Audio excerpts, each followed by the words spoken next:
Hey guys, it's me, Nicole. Normally in the first week of January, we don't release anything, but we wanted to put something out for you guys to listen to. So this week's going to be the first episode of No King Without a Queen from the Tokusatsu Reading Corner. That's where I read tokusatsu fan fiction and James scores it with lo-fi remixes of soundtracks from the series. Hear this and more on patreon.com/MLMpod. We'll be back to normal Time Ranger eps next week. Enjoy this Godzilla fanfic.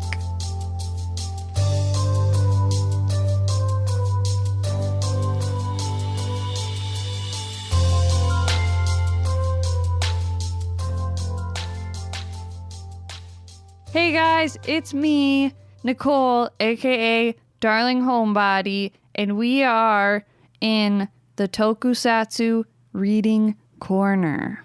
Today, I'm here to read a story called No King Without a Queen by, it's the word 0, capital Z, and then the number 2, and then the letter O, and then the number 1, and then the letter O. On fanfiction.net. So if you want to read it yourself or read along, go for it. It's pretty long, so this is probably going to be at least 3 parts, a 3-part series. We'll see. Full disclosure, I have not read the entire thing, but all of the reviews say that it's amazing. It's a Godzilla one. They made it in 2019, so I'm assuming like after they watched the newest Godzilla movie, they got excited and wrote a fanfic. So this should be fun because it is a Godzilla fanfic. The, what is that? The tagline or whatever says, Mothra is the new girl at her school where she'll have to learn who's her friend and who's her enemy, along wanting to know this strange young man named Godzilla. So it's all of the kaiju, but as high schoolers. It's like a high school anime, and it's really cute. So if that's not your thing, sorry. Okay, here we go. And sorry, James, for saying so many times. Chapter 1, The Motorcyclist and the New Girl. The sound of a clock alarm filled Mothra's ears, forcing the 17-year-old girl to rouse from her peaceful sleep. Mothra, get up or you're going to be late for your first day of school, the familiar voice of Mothra's older brother, Batra, called from just outside the girl's room, rapping his knuckles on Mothra's bedroom door to wake her up. Mothra could hear her brother walking down the hall towards his bedroom as she got out of her bed and stretched her arms over her head, and large, beautiful, black, orange, yellow, and white wings that were so large they would drag on the floor as she walked. Morning, Mommy. Morning, Daddy. She greeted a photo. Sorry.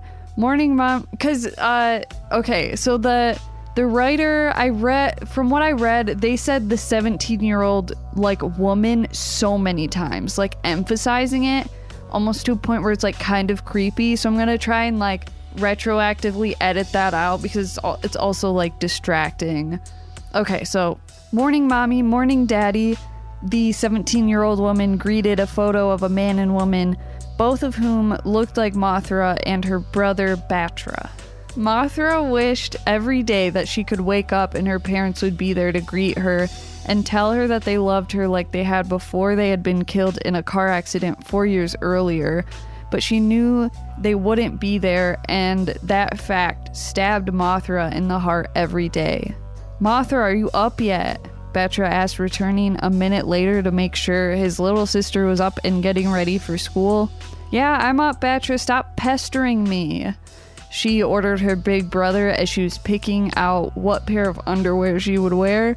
Hey, don't get pissy with me. I'm just making sure you're not late for school. Batra shot back, leaving again to continue getting ready for work.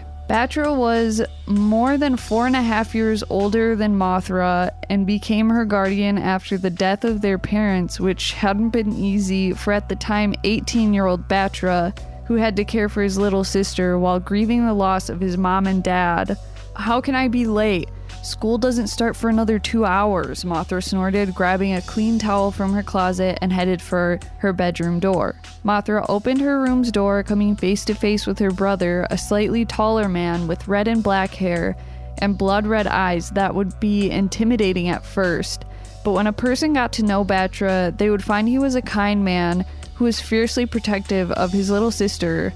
Knowing you, you'll be lucky to get breakfast, Batra joked, looking down at the platinum blonde woman who looked so much like their mother, especially since Mothra had sky blue eyes and a similar facial structure as their late mother. I don't take that long, you dick, Mothra bit out at Batra, pushing him aside and headed for the bathroom, closing the door behind her with the tip of her toe. Mothra turned on the shower, making sure the water was at the heat she liked it, before she stripped out of her pajamas and panties. Then she got into the shower, letting the hot water soak her platinum blonde hair and wings. I made you some eggs, bacon, and toast, so don't take too long, Batra shouted over the noise of the running water. Bite me, Mothra shouted at her brother as she grabbed her personal loofah, making sure it was completely wet, before pouring her personal body wash onto it, making sure it was good and soapy before she started washing her attractive, athletic body. The only thing Mothra hated about herself was how long it took her to clean and dry her big-ass wings. Even with her blow dryer, it took 20 minutes to get her beautiful wings completely dry. There's got to be an easier way to get this shit done faster, Mothra thought sourly after she'd gotten out of the shower and was halfway done with drying her wings. Mothra put on her bra and panties, covering them with a towel before leaving the bathroom, wanting to be modest. Tick-tock, you're running out of time, Mothra, Batra teased his sister as she was exiting the bathroom and walking towards her bedroom. Piss off, I have plenty of time, the platinum blonde-haired teenager snapped at her big brother, getting a little annoyed with how often Batra was reminding her that she only had so much time to get ready for school. Mothra and Batra lived in a fairly large-sized apartment that had 3 rooms, 2 of which were used as bedrooms, while the last one was Batra's personal office, and there was a good-sized living room that had a large sofa that bent into an L shape and a flat-screen TV with a coffee table between the TV and couch. It took Mothra an hour to put on her makeup and get dressed, now wearing a red backless shirt allowing her wings freedom of movement, and she was also wearing blue jeans that hugged her rear end nicely. By the time she had walked into the kitchen, Batra had already finished his breakfast and was reading the newspaper. What's with the frown, sis? Batra asked, knowing that his sister wasn't thrilled that she had to go to a new school. Mothra gave her brother an exasperated look as she picked up her fork and started eating her eggs and bacon. Look, Modi, I get that you're not particularly pleased with the fact that we had to leave Manhattan, but we both know this job here is going to help pay for your college, Batra explained, using the old nickname their father used to call Mothra when she was little. I doubt I can make any friends at this school, and I don't have to worry about college for another freaking year. And even if I did want to go, I don't know what I would study. Mothra complained, stabbing her eggs angrily as she stared venomously at Batra, even though she knew her brother was only doing what was best for her by moving her across the country. Don't be so pessimistic, Modi. I'm sure there'll be plenty of people at the school who'll want to be your friend. Batra disagreed, taking a drink from his cup of coffee as his sister continued eating. Mothra didn't say anything for a short while. Instead, she just shoved her eggs, bacon, and toast into her mouth while looking down at her plate. Maybe you'll meet some cute guy at this school, Batra joked, getting a light blush from his baby sister. It's my first day, Batra. I just want to get used to living in San Francisco and being the new girl, Mothra informed her brother, who just cracked a big smile, telling the young woman he was still going to tease her about finding a boyfriend. Stop looking at me like that. There's no way I'm going to meet anyone I'll be remotely interested in, she told her brother, not interested in finding a boyfriend, not until she was used to being in a new place. You never know, Modi. I hear there are lots of cute boys in San Francisco, Batra joked, wanting his little sister to meet someone who wouldn't care that she was a Titan, which was a human with superpowers.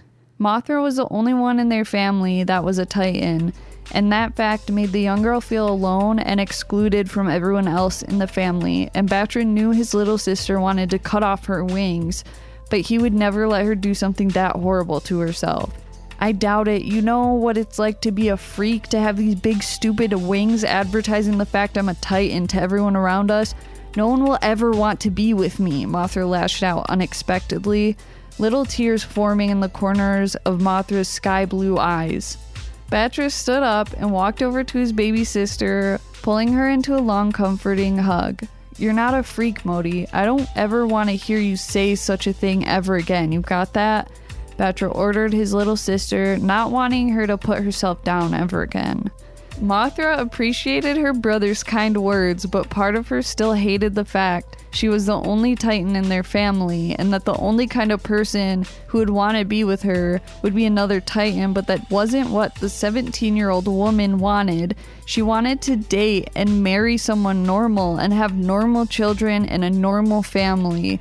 Don't ever let anyone make you think you're a freak. You got that, Modi? The red and black-haired 21-year-old man told his sister, knowing there were still people who discriminated against Titans, and he refused to let those bigots demean Mothra just because she was different.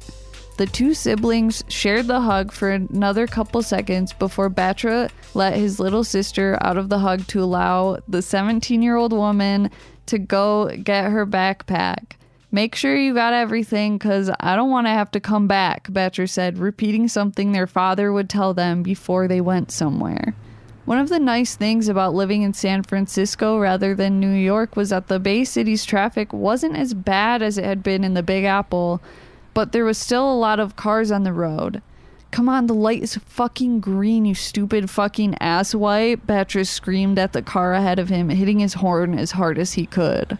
Fuck me, and I thought the drivers in Manhattan were shitty at driving, the 21-year-old man growled, yelling some more profanity at the car ahead of him. It's not their driving that's the problem, it's yours, Mothra barked at her brother, holding tight to the grip that was over the door, terrified Batra was going to cause a car accident and kill them. There's nothing wrong with my driving, it's these assholes who don't know how to drive, Batra argued as he held down his horn and yelled some more. Mothra sank into her seat, her nails digging into the grip so hard that it was leaving deep indents in the leather.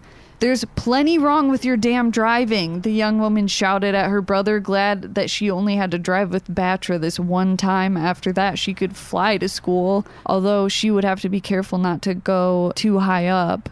As much as she hated having to leave all her friends back in Manhattan, Mothra couldn't help but marvel over the beautiful scenery of San Francisco's Bay with the Golden Gate Bridge and the island prison of Alcatraz standing proudly in the bay as they had done for over 100 years. You gotta admit that's a much better view than the East River back home, Batra smiled, having come to appreciate the beauty of San Francisco's Bay Area in the weeks they had been there. I mean, it's not the Manhattan skyline, but yeah, it's a pretty sight, Mothra agreed, leaning on the armrest under the window and stared out at the bay. As Mothra was looking out the window, a large man on a blood-red Harley-Davidson, wearing what looked like a large, terrifying-looking, very dark gray lizard with dark gray spikes running down its back and deep red orange eyes painted on his helmet, and wearing a black leather jacket, passed by the car. When he did, Mothra felt a strange attraction to him. See something you like, Modi? Batra asked as he watched his little sister stare after the motorcyclist. Mothra's face flushed a deep red, and she quickly tore her sky blue eyes from the motorcyclist, who stopped in front of them thanks to a stoplight, allowing Mothra to see that the motorcyclist had something written in some Asian language on the back of his black leather jacket. Guy must be one of the Yakuza's enforcers, Batra said, telling Mothra that a large number of the Japanese mob worked out of San Francisco. You shouldn't stereotype people. I mean, the guy might not even be Japanese. Mothra chastised her big brother using her translating app to see what the writing on the man's jacket meant, picking Japanese just on the off chance, while Batra argued that he wasn't stereotyping the motorcyclist.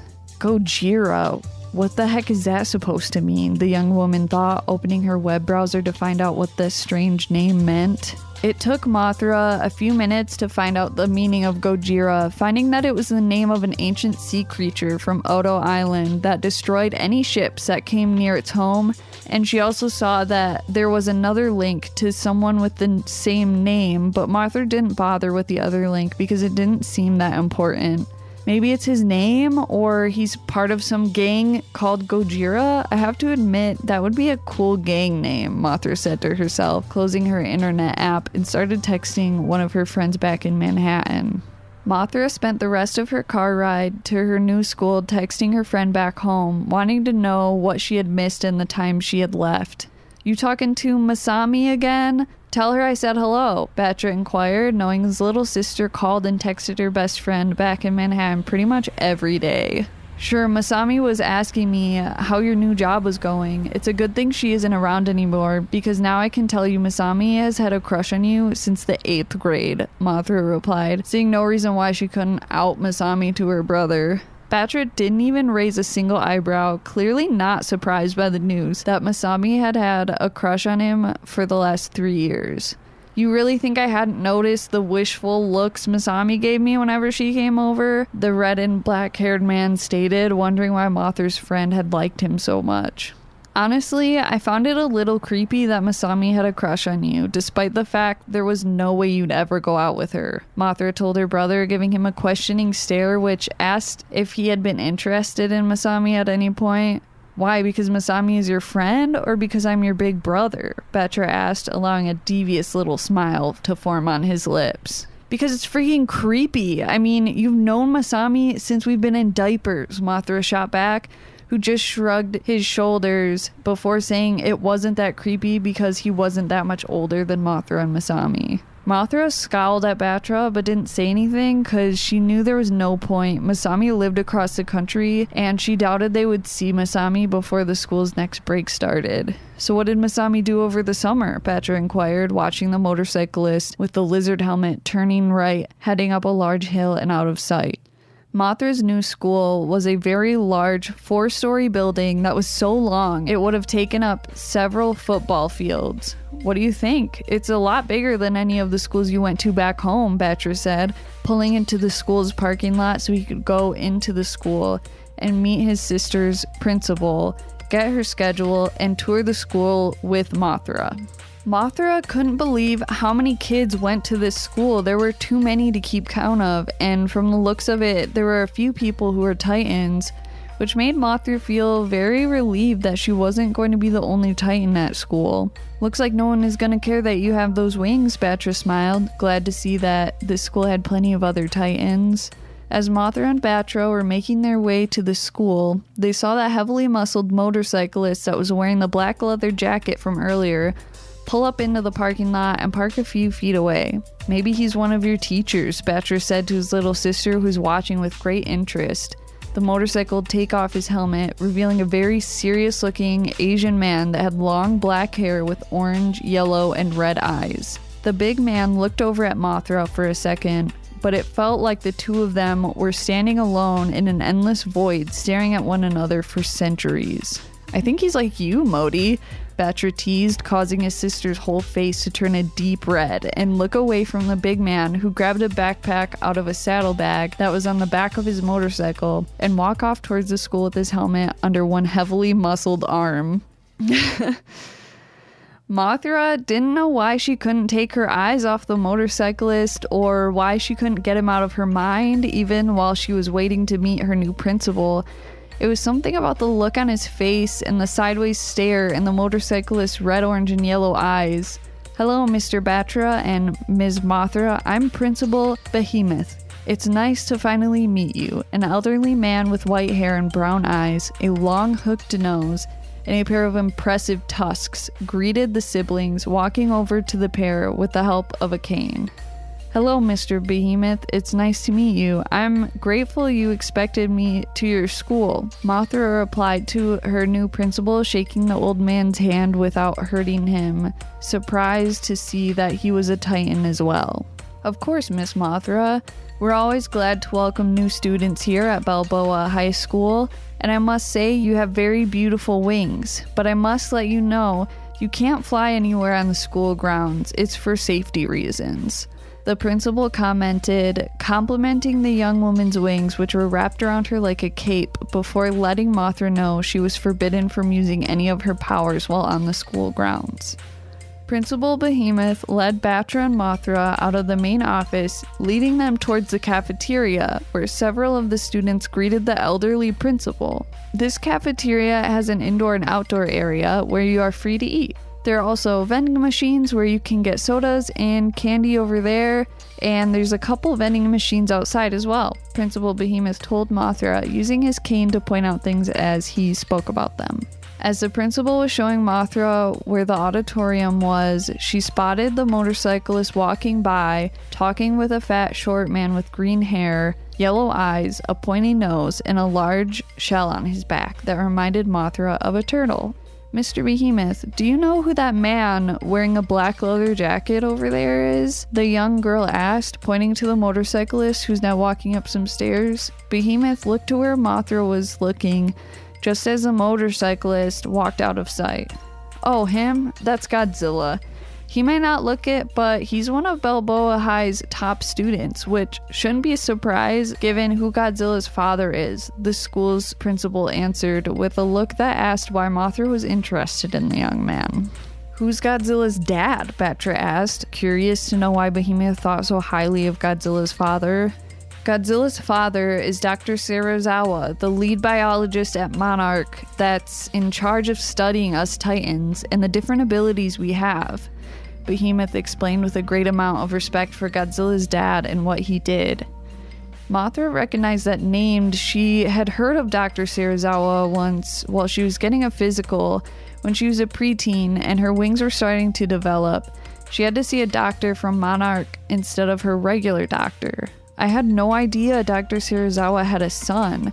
I always thought he never married because he was far too busy studying Titans, Batra commented, wondering what it must be like to grow up with someone who spent his days studying those with powers. I understand your confusion. No one who didn't really know Dr. Serizawa knew he was married. Unfortunately, Mrs. Serizawa died 10 years ago from cancer, forcing Dr. Serizawa to raise their son alone, Behemoth remarked, telling Batra and Mothra the only reason he knew about Dr. Serizawa's marriage was because he used to work at Monarch before he retired and became a principal. Why do so many Titans listen to Godzilla? Mothra asked, wanting to know more about the man she knew nothing about, but for some reason was so attracted to. Godzilla is one of the most powerful Titans to be born in the last 60 years. He's basically a walking, talking nuclear reactor with so much power inside himself that he could power an entire city for a whole week. And because he has so much power, Godzilla thinks his radiation is what killed his mother. The elderly man grimaced, sad to think such a good-hearted young man thought he killed one of his parents, even if it had been an accident. As Behemoth showed Mothra her new school, the young girl couldn't take her mind off Godzilla. Not because he possibly killed his mother or the fact he was a Titan, but because she seemed to be the only person to notice the look of loneliness and sadness in the young man's red, orange, and yellow eyes. This is your first class, Miss Russell's chemistry class. I can introduce you if you want, Behemoth said, stopping in front of a room full of kids, talking about their weekends with a fair-looking middle-aged woman with gold brown hair and blue eyes standing in front of the class. Behemoth opened the classroom's door, getting the attention of the whole class. Hello, Principal Behemoth. Is there something I can help you with? Miss Russell smiled before noticing the young woman behind her employer. Mrs. Russell waved Mothra into her class, and when she did, everyone in the classroom stopped talking and just stared at the new girl, with the beautiful black, orange, yellow, and white wings wrapped around her like a cape. Dude, check out her wings, someone said, earning murmurs from some of the other students. Batra and Principal Behemoth said goodbye to Mothra, allowing the young woman to introduce herself to her new classmates. Hello, I'm Mothra. I'm originally from Manhattan, New York. The 17-year-old girl smiled, looking around the classroom to see who was in the class with her, surprised to see Godzilla sitting on the far side of the classroom next to the window. Why don't you take a seat next to McCollum? Miss Russell told Mothra, pointing to a tall, skinny young man with a black mohawk, large bug-like yellow eyes, a flat face, and 2 antennas poking out of his forehead. Mothra did as she was told, walking between the other students to her desk near the middle of the classroom, making sure her wings didn't bump into anyone. As Mrs. Russell started teaching her class, Mothra got her notebook, pencil, and science book out of her backpack, opening the school book to the page Miss Russell told the class to open it to. As you can see here, the human heart has 2 main chambers along with 4 valves, all of which work like the engine of a car. And if it stops for too long, the brain will stop working properly, which will lead to a person's death. Does anyone have any questions? The golden brown hair woman told the class as she pointed out the different parts of the human heart and how it pumps blood throughout the body. A few people raised their hand wanting to ask one question or another on how the heart kept them alive. So if a heart is like a car's engine, wouldn't that make someone like Godzilla's heart a nuclear plant, given how much radiation he can fire off with his atomic breath? And if that's the case, are we safe with him around us? A golden blonde-haired girl with ice blue eyes and a cold, uncaring face asked without waiting to be picked, with a tone in her voice that was totally and complete hatred for Godzilla. I feel like I read that in the wrong tone and want to reread it then. You're only saying that because Godzilla dumped you, Ichi, the green-haired boy whose name turned out to be Gamera, shot back, coming to the defense of his friend. When Gamera mentioned the fact Godzilla had dumped her, Ichi stood up and her golden blonde hair lit up, glowing like it had been hit by lightning, and her eyes turned from ice blue to bright yellow. Cut it out, Ichi, you aren't scaring anyone, Godzilla ordered, his black hair and red, orange, and yellow eyes beginning to glow an electric blue, and he spoke in such a commanding voice that Ichi's hair and eyes went back to their normal colors immediately. There's katakana or kanji written, and then in parentheses it says, "As you wish, my king." Ichi replied in a language Mothra didn't understand before bowing her head and sat back in her chair to the relief of Miss Russell and the rest of the class. Mothra looked over at Godzilla, who seemed to have gone back to his work, acting as if nothing had happened, which made the young woman wonder why Ichi seemed to only respect Godzilla, backing down only when he told her to. "Thank you for the helping hand, Godzilla. Miss Ichi, how many times do you have to be told you're not allowed to use your powers when you're on school grounds? Go to the office. I will not have you threaten other students," Miss Russell said, first thanking Godzilla for his help before getting after Ichi, who scowled at the teacher, then got up and walked out of the classroom, her head held high and proud. Mothra heard 2 voices whispering something behind her, causing the young woman to turn her head, seeing 2 teenage boys who looked just like Ichi, speaking together in low voices. "Ni-san, quit talking in my class, or you'll join your sister in the office," Miss Russell ordered. The 2 brothers sat up straight but didn't look happy that they were told what to do at the same time. They gave Godzilla a dirty look as well. Mothra would later find out from one of her new classmates the girl who went to the office and the 2 brothers were all siblings, known as the Ghidorah triplets. That's adorable. The rest of the class was uneventful, which Mothra guessed was a relief to Miss Russell, who had enough problems with teaching normal teenagers, but having superpowered ones threatening to destroy her class would probably drive any sane person completely mad.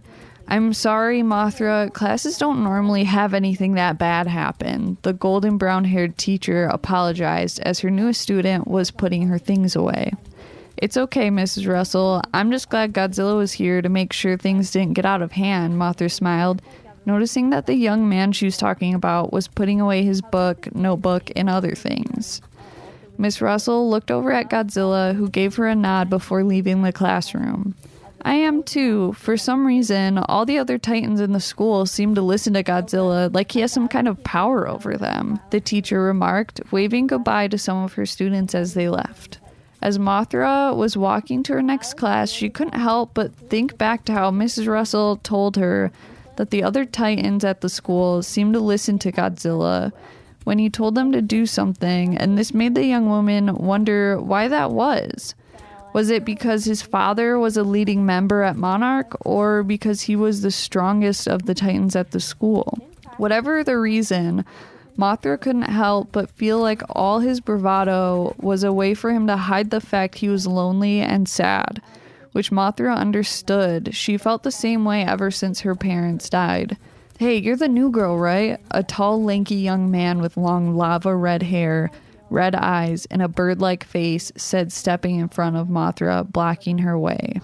"I am, and if you don't mind, I need to get to class," Mothra replied, not liking how this bird-faced jerk was looking cravingly at her like she was his next meal.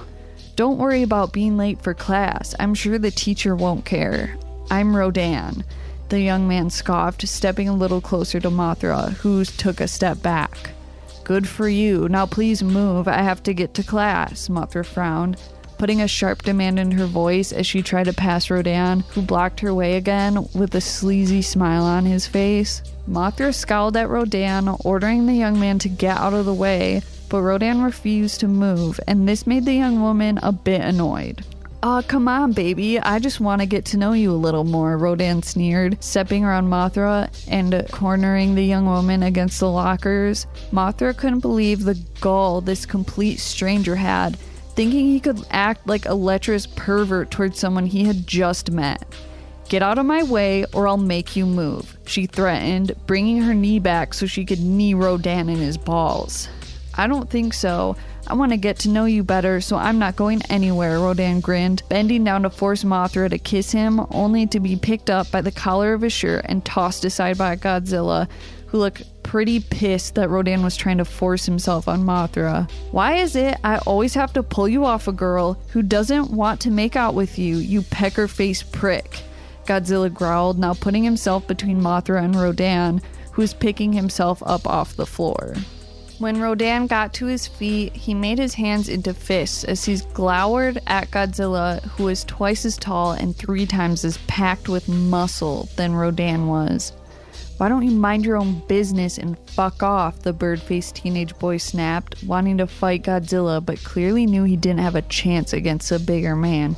"Why don't you leave Mothra alone and I won't have to turn you into a rotisserie chicken?" Godzilla ordered, his black hair once again turning electric blue, which caused Rodan's face to lose all its color and made him run off. "Are you okay, Mothra?" Godzilla inquired once he was sure that Rodan was really gone and wasn't just lurking around the corner waiting for him to leave, leaving Mothra alone again. Yeah, I'm fine. Thank you for helping me. I wasn't sure what that creep was gonna do if you hadn't shown up," Mothra whimpered, finding that she was more scared than she thought. Godzilla turned to face Mothra, and to the young woman's surprise, the big man had a small smile on his lips, and this sent a strong blush across her cheeks. "That's good. I was worried I'd have to hunt Rodan down and roast his ass," Godzilla smiled, pretending he hadn't noticed the blush on Mothra's face. "You don't need to go that far just for me. I mean, you barely know me." She blushed. Her ice blue eyes looked up into Godzilla's red, orange, and yellow eyes, which still had that hint of sadness and loneliness, but also a little happiness too. "It shouldn't matter that I don't know you. You were in trouble and needed help. I couldn't just stand by and do nothing," Godzilla argued, offering to walk Mothra to her next class to make sure Rodan didn't bother her again. Mothra accepted Godzilla's offer, not just because she was afraid Rodan would show up again, but because she wanted to get to know this strange but stoic man. "So what brought you here from Manhattan?" Godzilla asked awkwardly, clearly wanting to spark up a conversation as they walked to Mothra's next class. "My big brother's job. He's a data analyst for a company called Blackgate Data Farm, who just moved their office from Manhattan to here," Mothra replied, her lips pressing into a thin line as she thought about all her friends she left behind. "What about your parents? What do they do?" Godzilla asked, seeing as a look of sadness fell over the face of the beautiful girl next to him. "They're dead. They were killed in a car accident 4 years ago," Mothra explained to Godzilla, her shoulders and wings sagging as she told this complete stranger that she had no mom or dad. "I'm sorry about your parents. I know what it's like to lose someone close to you. I lost my mother back when I was a kid." Godzilla frowned, giving Mothra a weak smile and his condolences. Mothra could see that Godzilla's sadness and loneliness on full display was the same look she and Batra had when they had lost their own parents. I'm sorry to hear that. I know how hard it is to grow up without a mother, Mothra said, wanting to comfort Godzilla, but she wasn't sure if Godzilla would accept her sympathy. Godzilla remained silent, his red, orange, and yellow eyes staring ahead. But at least you had your father, who you must have been very close to, she continued, going on to say that after the death of her parents, she and her brother had become close because they were the only family they had. Not at first. After my mom's death, my old man buried himself in his work, but after, I got in trouble with the police for fighting with my powers. He took a greater interest in my well-being, not wanting me to fall in with the wrong crowd and end up in one of Monarch's supermax prisons built to house titans, Godzilla replied, glad that his dad dropped everything to make sure he didn't end up in a Monarch prison. Mothra had heard about the prisons Monarch had created to hold the most dangerous titans on the planet. She didn't know much about the prisons or where they were even located, but Mothra heard rumors that they were somewhere in the middle of nowhere on some oil rigs, surrounded by a huge Navy fleet, and would be destroyed if the prisoners ever tried to take it over. That's a place you don't belong, Mothra smiled, a little, her cheeks glowing red again. Godzilla raised a single eyebrow, interested in why Mothra thinks he doesn't belong in Monarch's Titan prisons. Thanks, I appreciate that, the big man replied, having no idea that someone had been watching him and Mothra since Godzilla had scared Rodan off. I know why you're stalking Godzilla, but why is he with that new girl? San asked his only sister, who was glowering at Mothra's back. God, San, why do you have to be so stupid? I want to make sure that little skank isn't trying to steal my boyfriend, Ichi snapped venomously at her youngest brother, who was the dimmest of the three siblings. San was about to correct his sister when he got an elbow in the side by Nee, who told him if he wanted to live, he'd keep the fact Godzilla dumped Ichi to himself. That little bitch, Ichi growled angrily when she saw Godzilla smiling at something Mothra had said to him. Why are you so mad? He's just smiling. He's probably just being nice to Mothra, Sam commented, getting a death glare from Ichi, whose gold blonde hair started glowing again. San, you really should shut it before Ichi murders you, Nee warned his little brother, wanting to save the moron from their big sister's wrath. But the warning came too late for San, who found himself lying on his back while Nee did all he could to hold back his laughter, feeling sorry for his little brother. When Ichi turned her attention back to watching Godzilla and Mothra, she found the two had disappeared up the stairs that led to the 3rd and 4th floor. God damn it, thanks a lot, you stupid fucking assholes. Now I'll never find them before the bell rings, Ichi yelled at her brothers, rounding on them and slapping them both across the cheeks. I'm starting to understand why Godzilla broke up with you, Nee said, ducking his head in time to dodge another slap from his sister, only to get backhanded by Ichi's other hand, sending the young man to the floor. If you ever say anything like that again, I'll fry you, Ichi bellowed, lightning coming off of her glowing golden blonde hair. As Nee was getting off the floor, Ichi was coming up with a plan, wanting to speak to Mothra to see if the new girl was interested in her Godzilla, and if she was, Ichi wanted to get rid of her by any means necessary. No one will come between me and my Godzilla. If they try, I'll kill them, the young woman thought, heading to her own class while thinking of how and when she would speak to Mothra. Later that day, Mothra was walking out of her last class for the day, planning to fly home, when she noticed a girl named Ichi seeming to be looking for someone with her brothers standing nearby. Ah, Mothra, good. I was hoping to run into you. I wanted to apologize for my awful outburst earlier. I didn't want you to think badly of me on your first day here. I'm still a little touchy about my breakup with Godzilla. The golden blonde-haired young woman smiled, acting as nice as she could, wanting Mothra to put her guard down. I totally get it. I've been irritable too after a big breakup. How long were you and Godzilla together? Mothra replied. walking side by side with Ichi, who still had a smile Mothra didn't fully trust. We started dating just after we started sophomore year, so you can understand why I was so upset when Gamera made fun of the fact Godzilla dumped me, Ichi remarked, doing all she could to hold back the storm of unbridled rage growing inside her. Mothra could see why Godzilla would have wanted to be with Ichi. She was quite beautiful and seemed to be very intelligent, but Mothra could see that the other woman was short-tempered and would lash out whenever she was crossed, only stopping when Godzilla told her to. Wow, that's a long time. I can understand why you got mad at Gamera, Mothra commented, making sure her wings didn't get in anyone's way. Gamera never really liked me because I used to bully him when we were kids, Ichi explained, putting on the best look of shame she can to show she was sorry for what she had done. Mothra couldn't tell if Ichi was lying to her about why Gamera didn't seem to like her. Whatever the reason was, Mothra was sure Gamera had his reasons. So I take it you've known Godzilla and Gamera for a long time? Mothra remarked, noticing that several students were moving out of the way for her, Ichi, and the other Ghidorah siblings. Did I say Ghidorah earlier? I don't know. Whatever. We grew up together. Our father used to work close with Godzilla's father, Dr. Serizawa, at Monarch before he retired. Ichi told Mothra, very proud of her dad's work with the multi-government organization.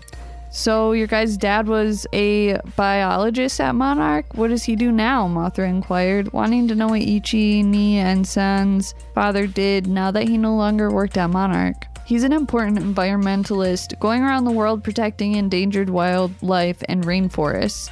He told me every day when I was little that if we didn't stop the degradation of our planet now, it won't be here for the next generation, and he's right, like always, Ichi answered, looking back at her brothers from the corner of her eye to make sure they agreed with her, which they did. He must get to go to some very beautiful places, although I have a feeling those places are very dangerous.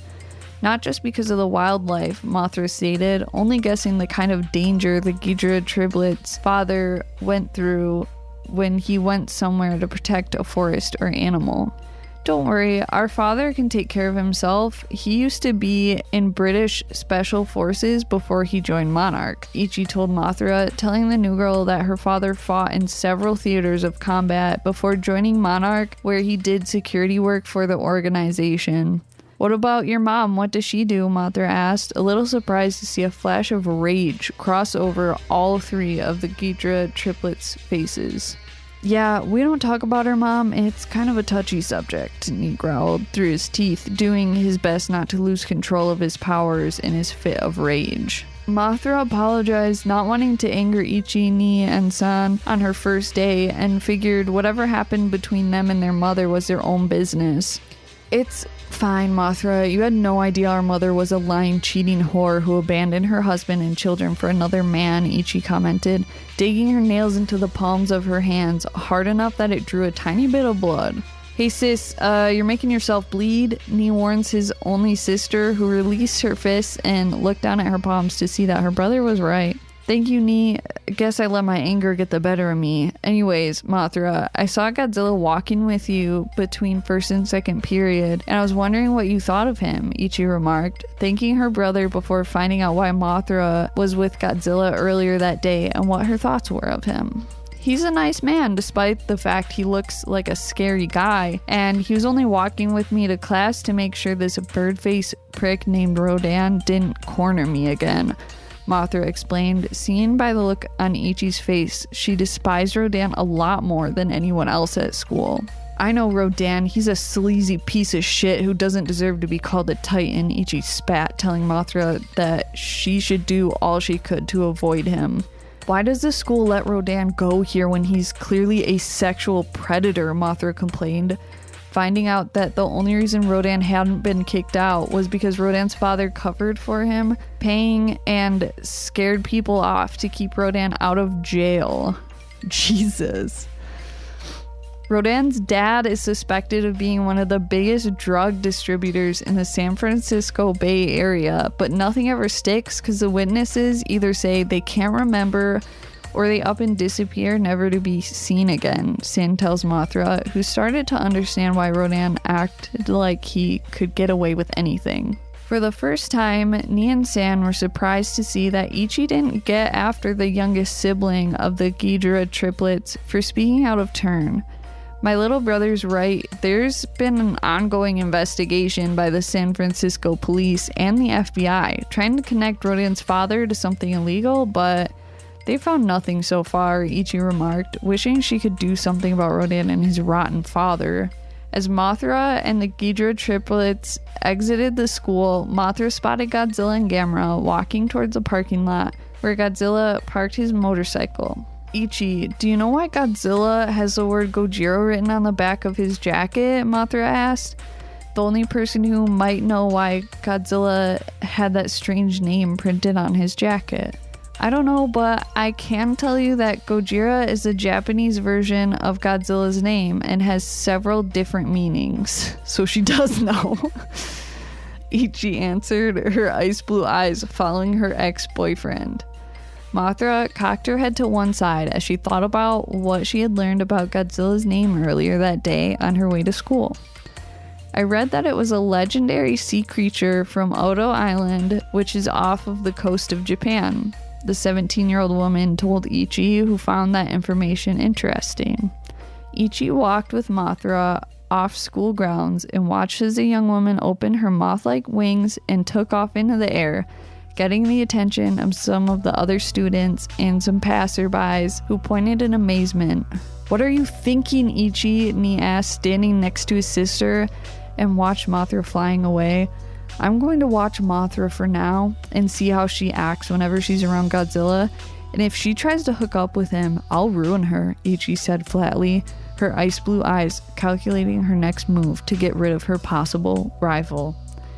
To be continued. Well, that is the end of chapter 1. If all the other chapters are this long, it's definitely going to be a 6-part series.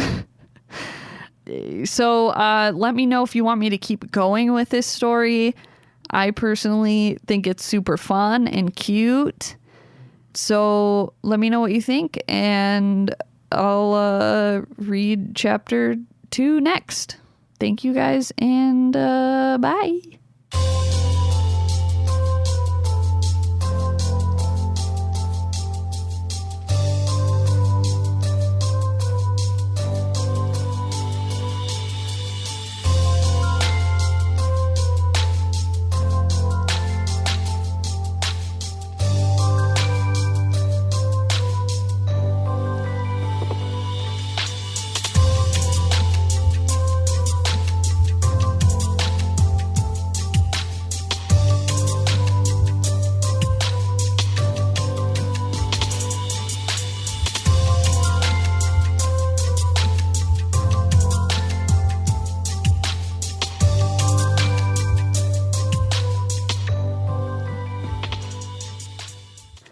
But that wasn't... Fuck it, I'll just read it. I'm sorry. I can edit this one if you want. No, you'd never be able to do that. Okay, fuck. And that the only kind of person who wanted to be with her would be another Titan, but that wasn't what the 7-year-old woman... God damn it! I was like, I'll just say it, and then I said 7-year-old. And it's such a long sentence.